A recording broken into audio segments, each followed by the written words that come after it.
Hi, I'm Bill from CJ Pony Parts. If you've been around the automotive aftermarket long enough, you'll learn there's certain brands you can count on for a high quality product, and one of those brands is KONI. KONI's been producing high quality suspension for years, and if you're into handling, at some point in time you've probably owned a KONI Yellow. The Yellows are part of the Sport series designed specifically for lowered vehicles. The Sports overall are designed for excellent road handling and also an acceptable level of comfort. Today we're going to install the KONI Yellow Shocks and Struts on our lowered 2015 Mustang GT. The KONI Yellows again are designed for a lowered vehicle, roughly up to about an 1.5 inch drop, which is perfect for the Ford Racing springs on our GT convertible. That's because the Yellow is going to be a direct replacement for the factory shocks and struts, with one minor modification required for the rear, and they're also rebound adjustable, allowing you to really dial in the ride for your particular driving style. Once the strut's installed in the vehicle, adjusting it is easy. You take the tool provided by KONI, you put it on the top here, they're going to come full loose from the factory, and firm them up, you simply just turn. We'll show you this in detail during the installation, but the one modification required to install these is going to be to the rear shock mounting bracket, which mounts to the top of the rear shock. You have to actually open it up to a 12mm hole for the KONI to fit properly, which is no big deal. For this installation, let a lift and a pole jack or a jack and jack stands, 3/8 ratchet, 15mm socket, 1/2 inch impact gun, 18mm socket, 19mm socket, 21mm socket, 22mm socket, 24mm socket, 17mm wrench, panel removal tool, hammer, drill, 15/32 or 12mm drill bit, spring compressor, and safety glasses.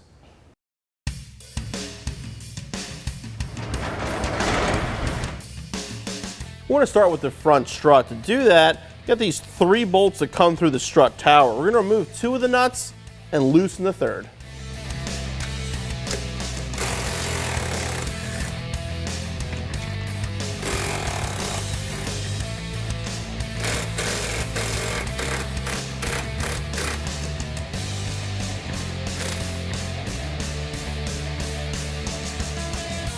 Moving down here, we're going to disconnect our sway bar now. You're going to put a wrench on the back to hold it, and then remove the nut from the front.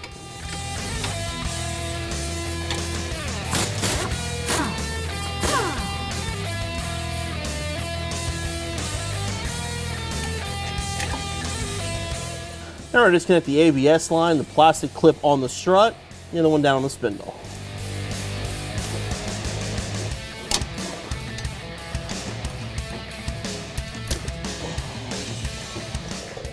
We need to get the caliper out of the way to access the nuts and bolts to remove the strut. One bolt back here for the caliper, the other one is up top.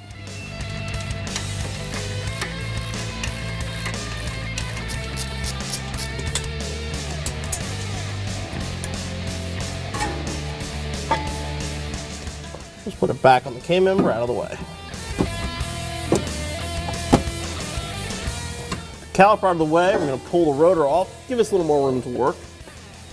To remove the spindle from the strut, we're going to remove these 2 nuts down here. Now the bolts are splined, so they're not going to go anywhere. Simply remove the nut, get it out to the edge, and then we'll hammer out the bolts.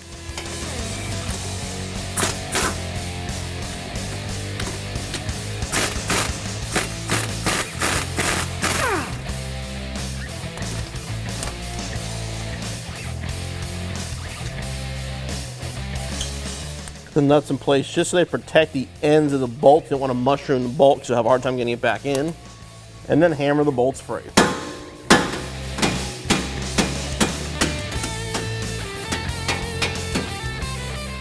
The bolts push through, you'll be able to remove them by hand now. Just kind of jiggle them out.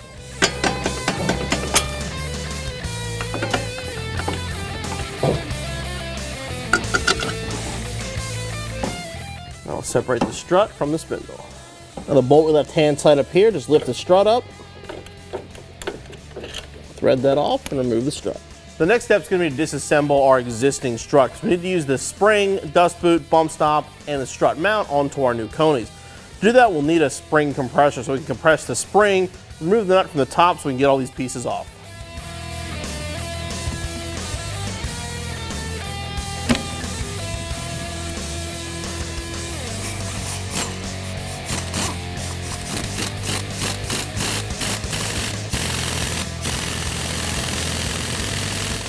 Okay, now I can remove the nut on the top of the strut to remove our strut mount.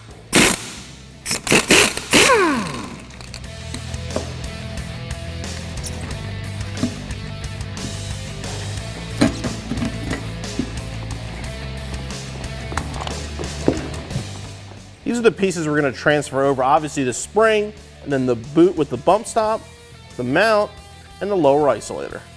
We're going to start with the spring isolator. Put that, has the same holes as the factory. Pop it right in.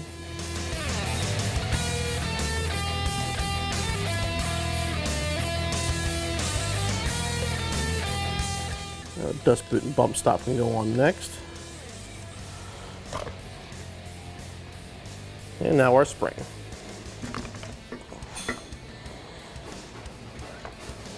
Actually line it up on the bottom.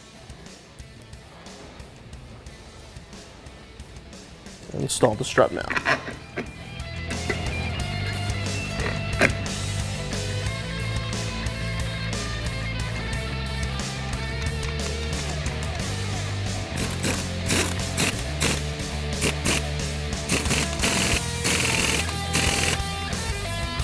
Now we're going to release tension on the spring and make sure everything's lined up.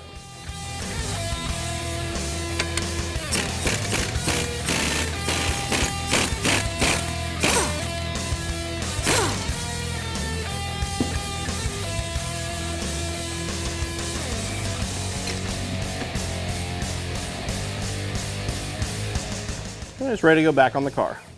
I can put our assembled strut assembly up into place.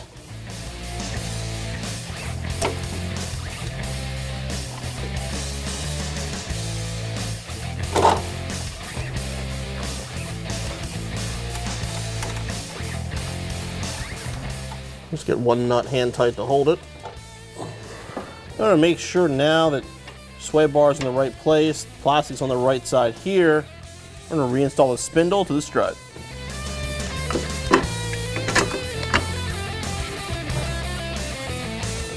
It's easier to get the lower bolt and you can sort of pivot it up into place for the upper.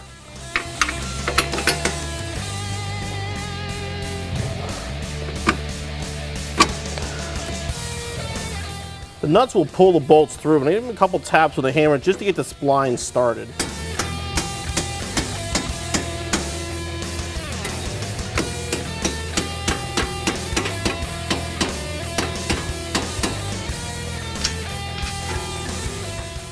Install the nuts back on them.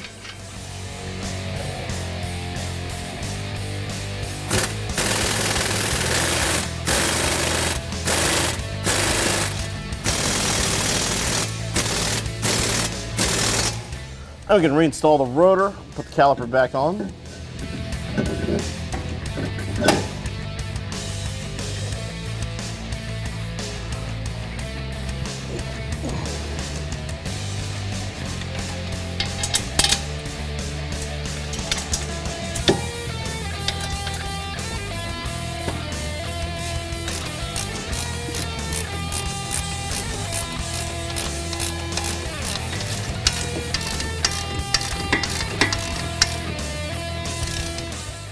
I can reinstall the end link for the sway bar.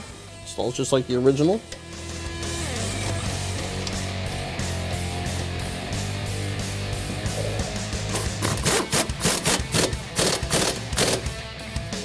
And now we're going to reattach our ABS line.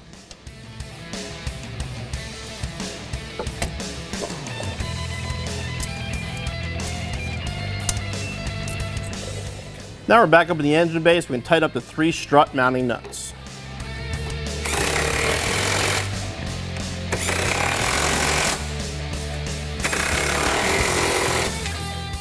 And repeat the process on the other side and move on to the rears. In the rear, you want to start by taking the wheel off and supporting the rear control arm with a jack. After that, we're going to remove the 2 bolts to hold the factory mount to the chassis.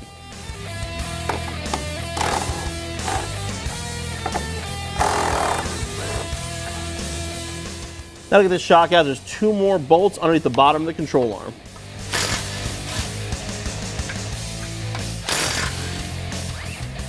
Now we can lower down the jack to decompress the shock.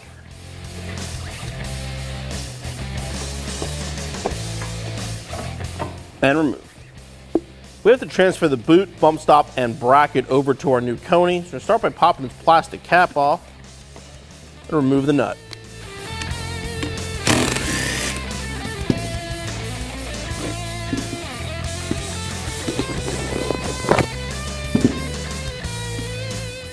Now here's the step that requires the modification. The actual factory bracket, the hole in here is not large enough to fit over the threads on the KONI. So this has to be opened up so we can get proper clearance. We're gonna open that up to 12 millimeters. Like I said, we have to drill this out to 12 millimeters. Nobody's gonna have a 12 millimeter drill bit. What we found is a 15/32. It's gonna be right about the same. All you'll wanna do is once you drill the hole, just oval it just a hair with the bit and it'll fit properly.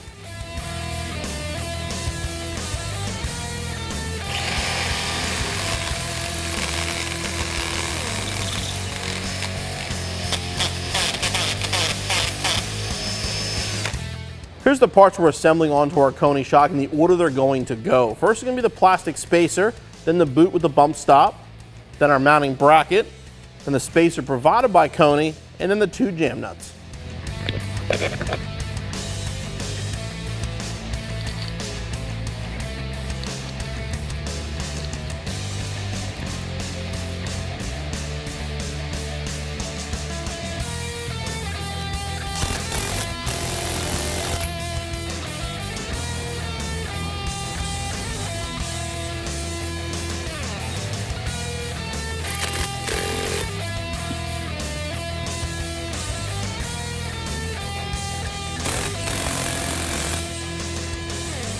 You put the assembly back up into place.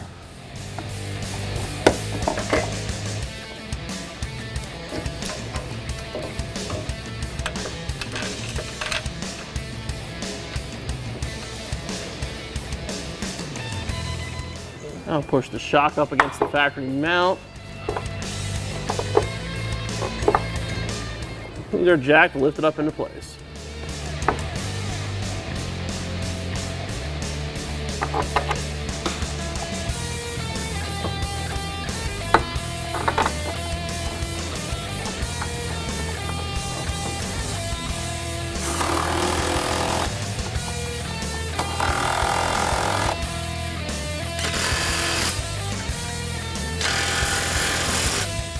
Repeat the process on the other side. The KONI is going to ship full soft, so you can adjust them however you want based on your driving style. There's 2 different adjusters included in the kit. The white adjuster here is going to be for your front struts, and this is for your rear shocks. If you look at this, see there's a very small plus and minus with arrows as far as how to adjust it. It's going to be roughly 2.5 turns from full soft to full hard. We're going to start right in the middle, so just go with like probably a turn and a quarter, just get them tightened up a little bit. That's a half, full turn, and then a quarter. And the same thing on the front, put the adjuster on the strut. I'm going to use this arrow pointing towards this bolt hole here as an adjuster. Get 1 full turn, and then a quarter passed. We'll do the same thing on the other side. I do want to mention that on both adjusters, once you adjust the strut and the shock, you want to remove these, throw them in your glove box, center console, wherever you want to keep them.